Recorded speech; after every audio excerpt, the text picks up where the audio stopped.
Washington's not the only place in the Pacific Northwest suffering the consequences of dumb liberal policies. Oregon was the first state in the nation to decriminalize all drugs last year. We're talking meth, crack, heroin, everything.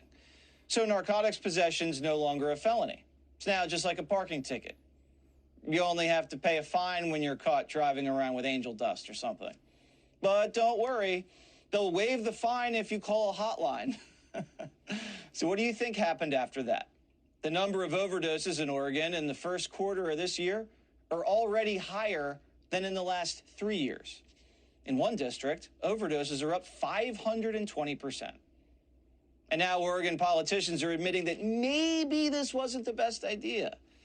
Oregon's behavioral health director, Steve Allen, stated, "We were just under-resourced to be able to support this effort, underestimated the work that was involved in supporting something like that looked like this, and partly we didn't fully understand it until we were in the middle of it."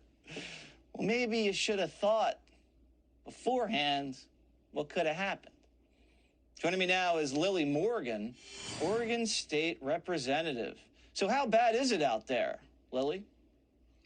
Well, sadly, overdoses are increasing and people are dying. And what we heard from the Oregon Health Authority was that this is an experiment and we're just going to wait and see.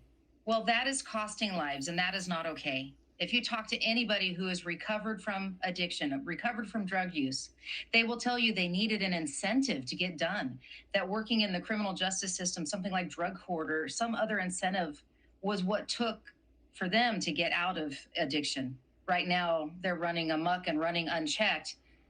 Our voters were fooled to believe that this would be the answer for our behavioral health and our homeless situation, to decrease how much interaction police had with those involved. Yet what we're finding is nobody is getting involved in treatment.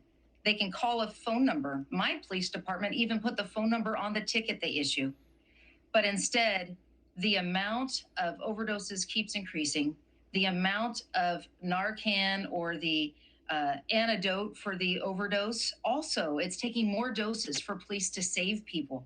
So we have seen not only a 520%, but just today, Oregon State Police told one of my committees on judiciary that the amount of fentanyl they've taken off the street in 2020 was 27,000 doses. But in 2021, it was over 482,000 dose use, individual units, which means that the amount of fentanyl on the streets is out of control, the amount of overdoses. And what I asked the director was, how long do people have to die before we're actually going to do something that saves lives? This is failed administration, failed Democrat policies. And we were told, well, it's the police's fault. It shouldn't be in criminal justice. Well, how long do we have to wait for people to die? It's not okay.